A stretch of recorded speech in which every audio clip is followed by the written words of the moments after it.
Welcome to this webinar on Iowa truancy reporting. My name is Jake Vansko. I'm an Eastern Iowa educator. I am joined today by Rachel Cox and developer Greg Gilman. Rachel, do you want to say hi to everybody? Introduce yourself. Hi everyone, I'm Rachel. I am on the support to training team here at JMC.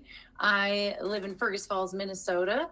I come to JMC with about a little over a decade in the classroom, a few years as an elementary administrator, and I'm happy to be talking about Iowa attendance today. Greg? Hi, Greg Gilman here. I've been with JMC for 25 years, focusing nowadays mostly on state reporting. Before that, I was an educator and technology coordinator in local Lake City, Minnesota, and glad to be on the panel today.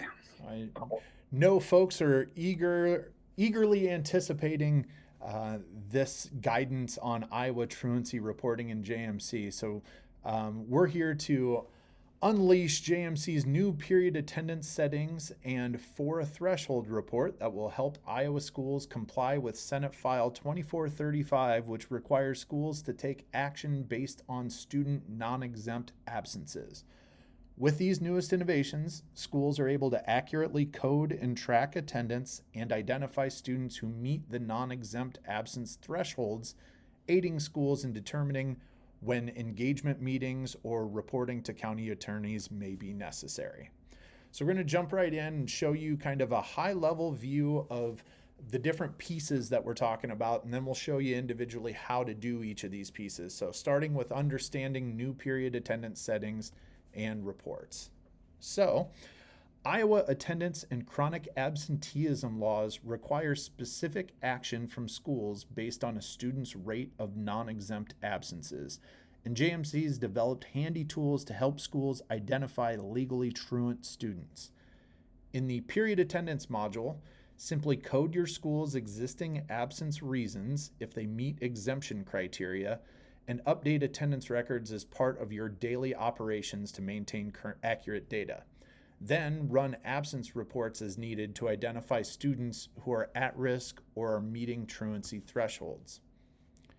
The period attendance, edit reasons, and cutoffs page allows you to define your school's absence reasons, exemption statuses, and attendance periods for calculating student absences in line with your attendance policy. With just a few simple setup steps, your school will be equipped with the necessary tools to identify rates of truancy. All right, we'll look at reasons that are exempt from truancy. You have the exempt from truancy checkbox, the checkbox that defines your school's existing or new absence reasons as meeting the state's truancy exemption criteria. Yes, and one of the things that we discussed prior to the recording here, we're going to talk a little bit more in depth about the reasons and how you have these coded. They may align with the state's coding. They may be your existing reasons and cutoffs. Either way that you have those listed, they'll be fine. And that's the whole purpose behind the exempt from truancy checkbox, which we'll be talking about here in just a little bit. All right, and then you need to choose the periods each grade level uses for taking attendance. So you'll see period attendance settings for data entry. It's the periods used by each grade level in your school for reporting attendance.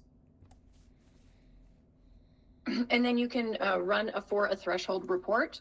The period attendance for a threshold report quickly identifies students who meet the state-defined criteria of 10% chronically absent, 15% requires engagement meeting, or 20% truant, helping you efficiently communicate chronic absenteeism to all stakeholders. Include all absence reasons to identify students who are on the verge of meeting the state's criteria, or exclude absence reasons that have been labeled exempt from truancy for a report of students who meet state-defined criteria. So starting with the absence rate threshold, students meeting a 0, 10%, 15%, or 20% absence rate based on the total number of periods expected for their grade level over the date range specified in the report.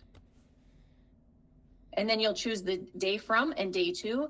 The date range, typically a grading term, used in your report to identify the total number of absences and total number of periods for calculation.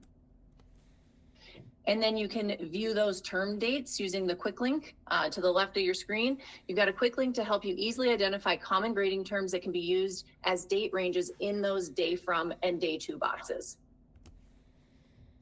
And then your absence reasons, the type of absences, whether all absence reasons or exempt from truancy, which are used to calculate a student's absence rate. Great. So getting into updating period attendance settings for truancy reporting. The Edit Reasons and Cutoffs page in JMC Office provides Iowa schools with the flexibility of identifying reasons for student absences, including reasons that are exempt from Iowa chronic absenteeism laws with just a few clicks.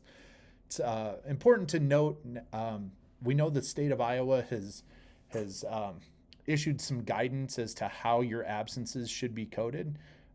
We at JMC understand that that's going to change probably fairly rapidly as this legislation has been instituted. Those absence reasons are going to continue to evolve.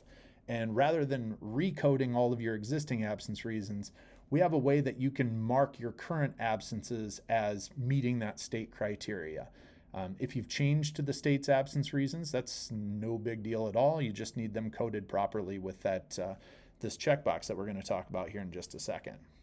So we're going to begin by defining the absence reason, and if applicable, we'll mark the reason as exempt from truancy to allow qualified reasons to be excluded from that for a threshold report.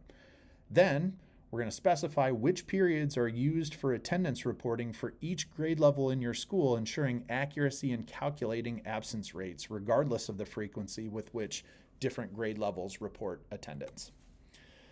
So we're going to do this on the period attendance data edit reasons and cutoffs page in JMC Office. So here's where we're starting. This is period attendance data edit reasons and cutoffs. Step one, we're going to go to our existing list here and we're going to click the edit link next to a blank row to begin editing our exempt from truancy reasons. So helpful tip, if you need to add or edit your current absence reasons, follow the steps in the add or edit absence reasons and period attendance resource to customize your school's absence reasons. So this is probably something that you did at the beginning of the school year. You named your reason.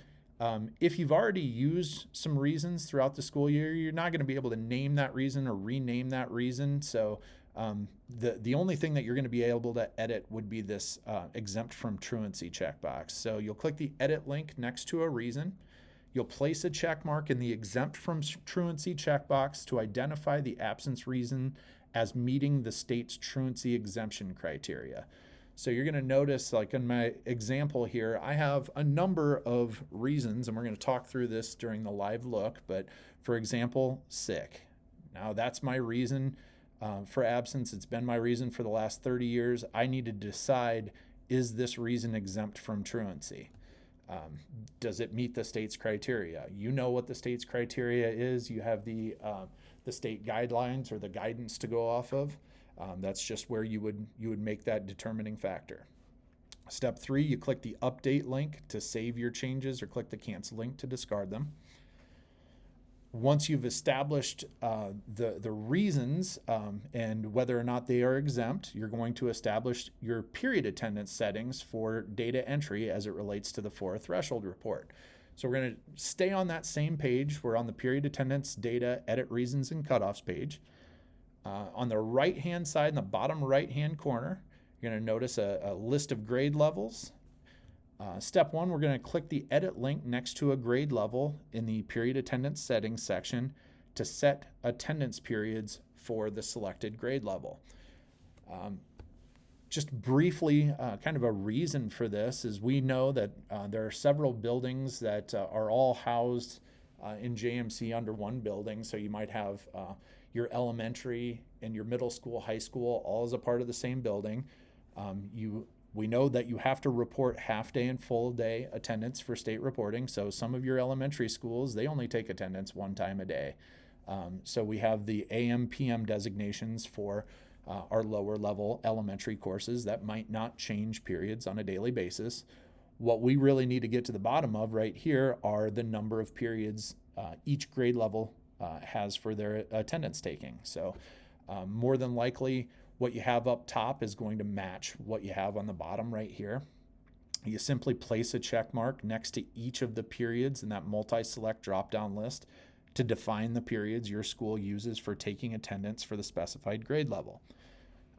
Helpful tip, if your 1st through 5th grade reports 1 period for half-day absence and 2 periods for full-day absence, select the 2 periods your school uses when taking attendance. For example, period 1 and period 2, depending on your schedule, to maintain accuracy when calculating student absence rates. Step 3, click the Update link to save your changes, or click the Cancel link to discard them. And Step 4, repeat steps 1 through 3 to define attendance periods for each grade level at your school. This is something that you'll just have to do one time. This is going to set up the calculation. So let's take a live look at updating period attendance settings for truancy reporting. I'm going to pull up my site here, and we're going to go to period attendance, data, edit reasons and cutoffs. So again, period attendance, data, edit reasons and cutoffs. And many of you probably do not visit this page very often. This is something that you generally set at the beginning of the year, and you forget it. And sometimes folks have to come in and add additional reasons. That's totally fine. The first thing that we're going to do is we're going to take a look at our existing reasons, and we are going to determine should they be exempt from truancy. The state has offered some guidance on this. They have their own state codes, such as, oh, Rachel, this is when you were going to be quick with one of those. I had to pull it up there. Yes, such as like the school-related participant. So yes. Like a field trip or an extracurricular activity. College visits would be things that are considered exempt. Yes. So I got some of those. So SRPs, and this is SRNPs. So you've got those the state specified reasons in here that you could enter. Quite frankly, some of those reasons, especially if you just left it to the code, like MED, maybe your families can figure it out, maybe your families can't figure it out. You might want to supply a little bit more information so that you know what that reason is. In any event, you can choose to use your existing reasons. You can use those state or the state coded reasons if you'd like. But the key here is if the reason meets that exempt from truancy, like an illness. Let's just say, you know what, if a kid's just sick, no, that doesn't meet that state requirement for exemption. We're going to keep that checkbox unchecked. But maybe for this doctor, dentist, maybe that's what we're going to say. Yes, that one meets the exempt from truancy criteria. There is guidance from IDE about that. I shouldn't even say guidance. There's technical assistance, but it is a local decision. You have to decide. And keep in mind, too, that the 2 columns, the first one only affects when we're checking for truancy. It's nothing to do with state reporting. That has not changed. The second column, including conversion, does affect whether attendance is included in the conversion for state reporting. And that's, yeah. Go ahead, Greg. I'm sorry, I didn't mean to cut you off. Oh, sorry, I interjected on you there, Jake. No, that's perfect. And that's really the reason for this innovation, or the need for this innovation. This isn't state reporting. They aren't taking your attendance figures from your state reporting. This is something that you would have to report on your own, or follow the state's guidance as to what needs to be reported and what doesn't need to be reported. And a piece like a field trip, this is something that is probably going to be exempt from truancy, and it's not going to be included in your conversion, because if a student is in a school related activity such as a field trip, then it doesn't count as an absence, and it is also exempt from truancy. So I would assume that anything that is not included in your conversion already is probably also going to be exempt from truancy. Extracurricular activities, for example, that very well might be something that is excluded from truancy or exempt from truancy, and also not included in a conversion for state reportable absences. All right, so I would go through each of these reasons. I would code them properly. Are they supposed to be included in the conversion? Are they exempt from truancy? Family vacation, this is the example that we're going to use today. That's one that is included in the conversion. It's not exempt from truancy. So if a student's been absent for a family vacation, we want them showing up on our reports.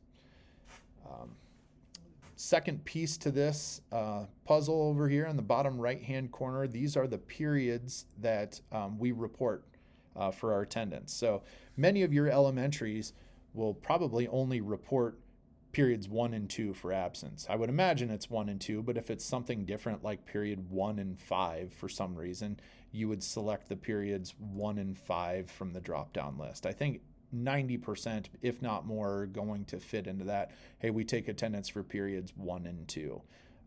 It's important that everybody in your office is on the same page with what periods you use for attendance reporting, as that will define the calculation that we're running on the for a threshold report.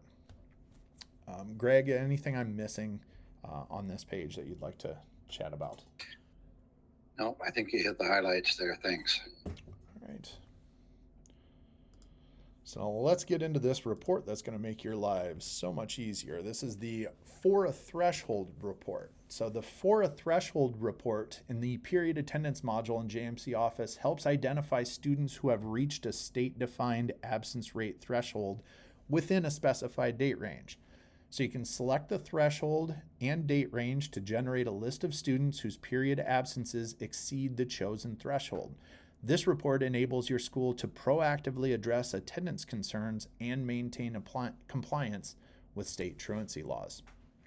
To run an absence rate threshold report in JMC Office, we're going to head to period attendance, reports for a threshold, period attendance, reports for a threshold. Step 1, we're going to choose the appropriate radio button in the absence rate threshold box to select the desired state-defined absence rate threshold for your report. So from this list, we've got a 0% absence rate threshold, and that's going to show you a list of all students and their absence rate. So regardless of whether they hit a threshold or not, choose that 0%. Every student that's listed will show up. 10%, now we're starting to get into the state guidelines. The 10% is what the state considers chronically absent. So a list of students that meet the state's absence rate threshold to be considered chronically absent will appear if you choose that 10%. So 15%, according to state guidance, requires an engagement meeting. A list of students whose absence rate requires an engagement meeting will show up when you run that report. And then the 20% truant is a list of students meeting the state's absence rate threshold to be considered truant. So we've got these 3 thresholds and then the 0% threshold that will show all students. Step 2, we're going to select a date range from the day from and day to boxes to define the date range, which is typically a grading term for your report. That does not mean that this report can't be run at any time to identify any student that might be falling under any one of these categories or might be on pace to fall into one of those categories, which is why we've included our helpful tip, the reference those grading terms for your school when defining the date ranges for your absence rate threshold report by clicking that View Term Dates quick link. You can click that View Term Dates quick link. It's going to quickly show you the term dates. So if you wanted just that that grading period, you could quickly reference those dates and enter those in your day from day to boxes. Step 3, select the appropriate radio button from the absence reasons box to define which absence reasons should appear on your report. So for example, you can exclude the exempt from truancy reasons, and this is going to provide a list of students meeting the specified absence rate threshold while excluding those exempt from truancy reasons as defined on the edit reasons and cutoffs page, which we just showed you. So this would be, legally what you would use to make that determination if they're meeting the 10, 15, or 20% requirements. The all absence reasons is meant to be an early warning. This is the second option in there, and this is going to show you a list of students meeting the specified absence rate threshold, including all absences regarding of exempt status, serving as an early warning for students on the verge of truancy. So if you're really curious about raw numbers of absences, how many times have they been in their seat, you can choose this all absence reasons early warning option. Step 4, we'll click the preview button to view a list of students who meet the specified absence rate threshold, along with the total number of periods they've been reported absent, their total periods enrolled, their absence rate, and then the contact information for their primary contacts. Helpful tip: need a clearer picture of a student's attendance history? Navigate to period attendance reports for students to access detailed information about the periods absent and the reasons behind them, helping you address any concerns. Step 5, we'll click that print summary button to print your report or save it as a PDF, or you can click the cancel summary button to return to the previous page. So let's take a live look at running that for a threshold report. Again, I'm going to be under period attendance. I'm going to send us home first. We're going to go to period attendance. Let's go to reports, and we'll choose for a threshold at the bottom here. Okay, so the first thing that I'm going to do, I'm going to run this report for all students so you get a feel for how this is running. And I'm just going to go from today to the first day of school. We're going to exclude exempt from truancy reasons. I'm going to preview that. And I'm going to see, all right, here are a list of all students in my school, along with the periods absent, their periods enrolled, and then their absence rate. So just kind of perusing through this list, I can see a couple students that I know are going to show up on my list when I start running these threshold reports. But this gives me kind of that raw picture of where everybody currently is. And click that cancel summary button. That's going to take me back to this previous page. And now I'm going to run my 10% chronically absent. I'm going to do this from the first day of school to the current day. I click preview, and this is going to give me a list of students that are on pace to meet that 10% absence rate. It also gives me contact info, so I can see the name of the primary contact, the phone number associated with that primary contact, so you can quickly get that information out. But we know, that's the trend. That's where we are. Do we have anybody that has met this legally up to this point? Well, this is where I can use that view term dates quick link, and I can see, all right, my first grading period ends on 12/20. So I can choose in the day 2, I can choose 12/20 because this constitutes a grading period, which is what the state wants reported. I click preview, and now I do have a few students that have already met that 10% threshold. So I can begin whatever action needs to take place based on that criteria from the state. So anybody have anything to add about this report here?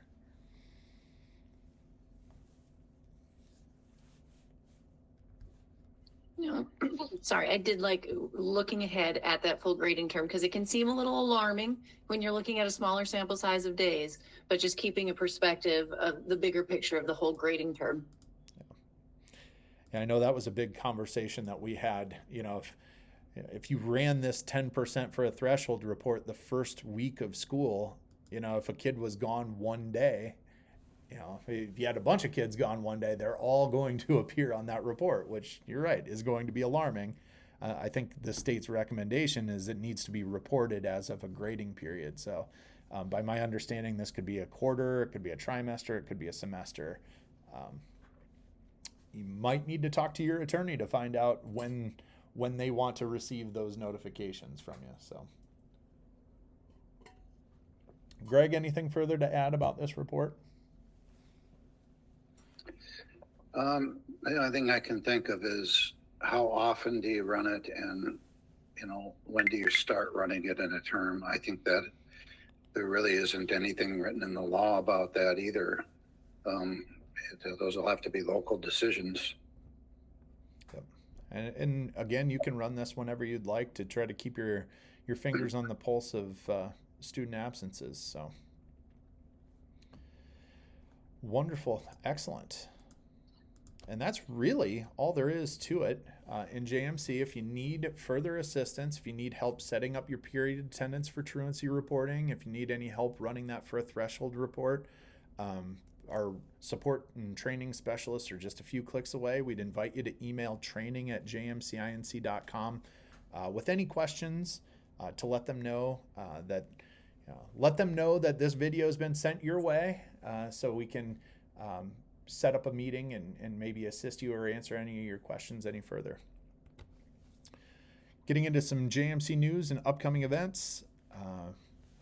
Start the term off right with a messaging app that tightens engagement across your entire district community, JMC's Community Messenger. From an admin dashboard with all the data needed to enhance messaging to robust preferences for community members, it's one handy tool. If you want to add the Community Messenger for just 42 cents a student, please reach out to sales@jmcinc.com. We're here to help with your end-of-term to-dos in person and virtually. Our CSS team will visit your building in October to ensure that you have all that you need to succeed and follow up with a resource-packed email on submitting grades, creating academic reports, and more. And especially for you Iowa schools, they'll probably be talking a little bit about this attendance stuff as well. So in the meantime, please register for our 925 training on preparing for the end of term in JMC office. With standard-based grading holding steady as the gold standard for assessing academic progress, JMC continues to upgrade our grading tools, helping you propel student success forward. Watch our 918 training to learn about the latest innovations that'll save you time on creating proficiency scales and more. Summer may be wrapping up, but there's still time to play in the JMC sandbox. It's a duplicate of your school's JMC site, where you can experiment with scheduling and all of our tools while keeping your live data safe and sound. You can get a JMC sandbox covering all buildings for just $868 per year. If you're interested, please contact sales@jmcinc.com. For Greg Gilman, Rachel Cox, I'm Jake Vanskoy, thanking you for joining us for this webinar, and we will catch you on the flip side. Bye-bye.